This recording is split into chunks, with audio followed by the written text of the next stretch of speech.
Isa akong lalaking walang direksyon. Bisyo, barkada, babae, yan lang yung inaatupag ko noon. Sa mata ng mga magulang ko, wala na akong pag-asa. Sinong mag-aakala na ang isang barumbado may kahahantungan pa pala? Nakilala ko siya sa trabahong lagi kong tinatakasan. Di niya ako sinukuan kahit wala na akong magawang tama at puro na lang ako kapalpakan. Siya ang tanging taong naniwalang may mararating pa ako. Sinong mag-aakalang maituturing mong pamilya ang tinatawag mo lang na amo? Ako si Tom, niligtas ng sarili kong amo na si Mr. Tan. Siya ang dahilan kung bakit ako may biyaheng saved.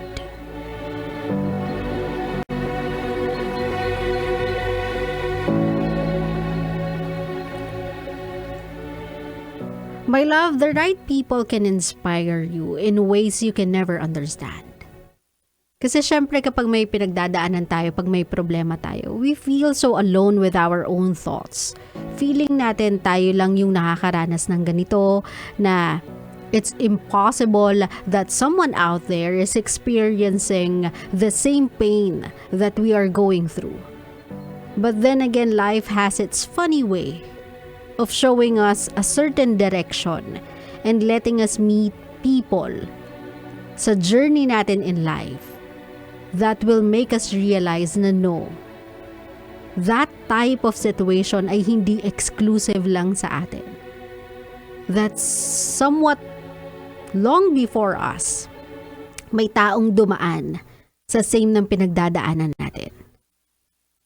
And for some funny and mysterious experience or coincidence, tawagin natin siyang ganyan, nagtagpo yung landas ninyo.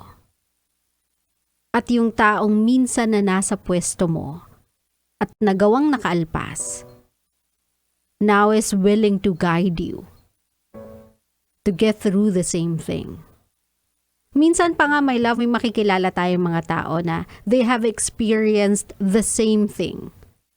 Napagdaanan nila yung same na pinagdadaanan mo, but they failed. But instead of discouraging you na, wala yan. Parang ako, magfe-fail ka lang din, matatalo ka lang din. These amazing and strong people will let you know of the mistakes they've done so you can do yours correctly. Para maitama mo yung mali nila. And for them, yun na yung way nila of paying it forward.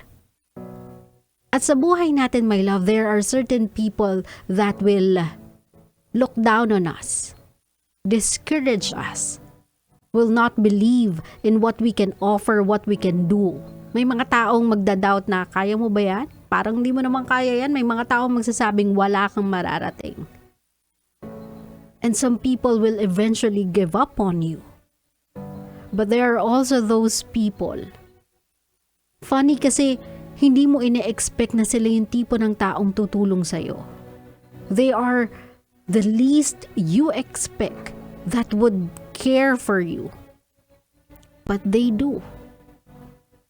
Not because they like you, not because they care about you, my love, but because they know how it feels to be on the same spot. Siguro, years ago, Mr. Tan was on the same spot. Tom. Siguro dati wala ding naniniwala sa kanya. Siguro dati barumbado din siya and he believed in himself. Nagkaroon din siya ng breaking point and it turned his life around, and now the reason why he is so adamant para tulungan ka, he's ever so willing to be patient hanggang maiayos mo yung buhay mo, is because he see himself in you. Nakikita niya yung sarili niya sa'yo, na that was me when I was younger. Pero back then, I had no one to help me. Kaya ang hirap sa akin ng journey na mag-transition from barumbado to a responsible man. But this kid, I'm seeing all the signs of someone na struggling lang, but they have all the potential in them. And all they need is someone who will give them a helping hand. So siguro si Mr. Tan ang helping hand mo. My love, I know that sometimes you feel like you can never repay this man for the way he believed in you, for the way he trusted you, for the way he inspired you to become the man that you are today. Pero my love, you're wrong. There's something you can do. Help the next generation of Tom. Pay it forward, my love. If you see someone struggling sa same pain that you have experienced, try to offer a helping hand. But remember, like what Mr. Tan did to you, binigyan ka niya ng opportunity to change. Binigyan ka niya ng chance to be responsible. Hindi niya ginawa lahat for you. Hindi niya ibinigay everything that you need on a silver platter. Tinuruan ka niya how to stand on your own 2 feet. When you pay it forward, do the same thing. Help the person realize na hindi sila weak, na hindi sila hopeless, na hindi sila worthless. Make that person realize na there's an inner strength and inner potential sa kanila. And all you have to do is help them believe in themselves, like how Mr. Tan believed in you. So sa mga kabisyo natin na down because they think